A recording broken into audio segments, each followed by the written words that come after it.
The screen flickers to life with a single, heart-stopping image, a young father, barely 23, cradling a newborn against his chest while his wife kisses another man in the doorway behind him. The baby's tiny fist curls around his thumb. The stranger's hand rests on her waist. And the father's eyes, those tired, storm-gray eyes, look straight into the camera, as if he's been waiting for you to arrive. If you think this is the moment everything breaks, he whispers, voice raw, stay with me. Because this is the moment everything begins. Smash cut to black. The title slams across the screen in crimson. Young dad allows wife to cheat, love, lies, disguise. A beat of silence. Then his voice again, softer, hit that like button if you've ever loved someone enough to let them go. Subscribe, because this story isn't over until the credits roll, and trust me, you'll want to see how it ends. His name is Eli Harper, and the first time we meet him properly, he's 21, grease under his fingernails, standing in the fluorescent glare of a 24-hour diner at 3 a.m.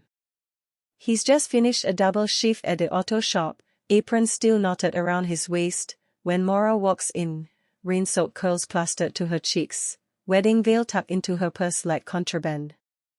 She's 20, runaway bright, eyes the color of storm-lit sea glass. She orders coffee she can't pay for. Eli slides his last 5 across the counter without a word. That's the origin story they'll tell their daughter someday, but tonight is just 2 kids pretending the world isn't bigger than this cracked vinyl booth. They marry 6 months later in a courthouse hallway, Maura in a thrift store sundress, Eli in the only clean shirt he owns. Their honeymoon is a tent in the state park, fireflies stitching gold through the dark. Maura sketches on napkins, wild, impossible cities, and Eli watches her like she's the only map he'll ever need. When the pregnancy test turns positive, he doesn't flinch. He just kisses her forehead and says, "We'll build the crib ourselves."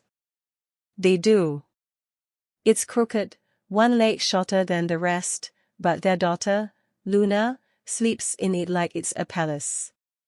The cracks start small.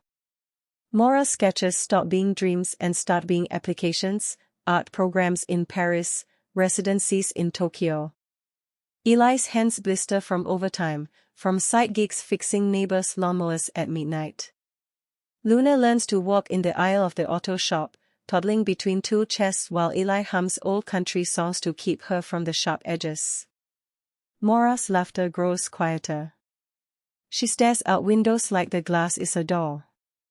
The night it breaks open, Luna is 8 months old, feverish, crying in Eli's arms while he rocks her on the fire escape. Maura comes home late, paint on her fingertips, someone else's cologne clinging to her coat. She doesn't lie. "His name is Julian," she says. "He sees me, Eli. Not the mom, not the wife, just me." Eli's voice doesn't shake. "Do you love him?" A pause. "I think I could." Luna whimpers. Eli kisses the top of her head, breathes in the scent of baby shampoo and desperation. "Then go," he says. "But come back when you know what you're looking for." Maura thinks he's bluffing. She packs a single duffel, kisses Luna's fevered brow, and leaves at dawn. Eli doesn't sleep. He changes diapers one-handed, learns to puree sweet potatoes, sings Luna to sleep with a voice cracked from crying in the shower. The apartment feels too big, the silence too loud. He starts a vlog, raw, unfiltered, posted at 2 a.m. when Luna finally drifts off. Title: Day 1 Without Her. The comments flood in, "You're crazy. Fight for her. She'll regret this." Eli reads them all, thumbs hovering, then types back, "Love isn't a cage." Maura's first month away is a blur of gallery openings and midnight trains. Julian is everything Eli isn't: passport stamps, tailored coats, A laugh that makes her feel 20 again. But the sketches she mails home to Luna are frantic, colors bleeding off the page. She calls Eli at 3 a.m. Paris time, voice thick with wine. I miss her giggle, she sobs. Eli, bleary-eyed, Luna asleep on his chest, says, she learned to clap today. Want to see? He flips the camera. Maura watches her daughter's tiny hands smack together, and something inside her fractures. Back home, Eli's vlog grows. Subscribers climb into the thousands. He's honest, brutally so. Day 47, I still set her coffee mug out. Day 52, Luna said dada and I cried in the cereal aisle. He never trashes Maura. Instead, he talks about the weight of choosing someone else's happiness over your own. Comments shift, this man is raising the bar for all of us. A local news station picks it up. Suddenly, Eli's face is on bus stops, the dad who let his wife go. Maura sees it on a screen in a Berlin hostel. The thumbnail is Eli, exhausted, smiling through tears as Luna smears yogurt on his cheek. She books the next flight home. She expects a war. Instead, Eli opens the door in mismatched socks, Luna on his hip, and says, "Hey, stranger." She's cutting a tooth, been a rough week. Maura drops her bag. I thought you'd hate me. Eli shrugs. I hated the quiet more. They don't fall into each other's arms. It's messy, eh? Maura sleeps on the couch for a week, waking to Luna's cries, learning the rhythm of midnight feedings again. Eli gives her space but not absence. He leaves her favorite tea on the counter, post-it notes on the fridge. Luna's first word was duck. You'd have laughed. The turning point comes on a Tuesday in October. Eli's channel hits 1 million subscribers.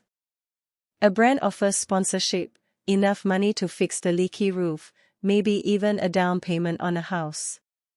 But the contract requires a reunion episode. Maura comes home, click to watch the tears. Eli stares at the email, then at Maura folding tiny onesies on the living room floor. They want us to perform, he says. Maura looks up, eyes fierce.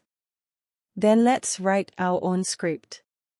They film it together, no crew, just a tripod in the kitchen. Maura speaks first. I thought freedom meant leaving. Turns out it meant choosing to stay. Eli adds, love isn't letting go, it's holding on without holding back. Luna babbles between them, grabbing the camera lens. The video ends with Eli's voiceover, we are not fixed. We are figuring it out. One honest day at a time. The internet explodes. Not with drama, but with hope. Comments pour in, my husband and I are trying this, thank you. Donations flood their Patreon, enough for art classes for Maura, a college fund for Luna. Eli quits the auto shop. Maura's sketches evolve, cities with crooked cribs in the foreground, fireflies stitched into skyscrapers. Years later, the final episode drops. Eli, now 30, grey at the temples, sits on the porch of a small blue house. Maura's beside him, paint under her nails, Luna, 5 years old, chasing bubbles in the yard. The camera pans to a new crib in the corner, fresh wood, perfect legs. We built this one together, Eli says. No shortcuts. Maura leans her head on his shoulder. Turns out the disguise was thinking we had to be perfect. The truth was messy, and better. The screen fades to text, love isn't the absence of pain. It's the presence of choice. Eli's voice, soft, if this story moved you, like, subscribe, share it with someone who needs to hear it. We're all just trying to build something that lasts. Luna runs into frame, tackles his legs. The camera shakes with laughter. Fade to black. But before the credits roll, one last frame, a napkin sketch pinned to the fridge, two stick figures holding hands, a crooked creek between them, fireflies overhead. Underneath, in Mora's looping handwriting, we stayed. We grew. We chose.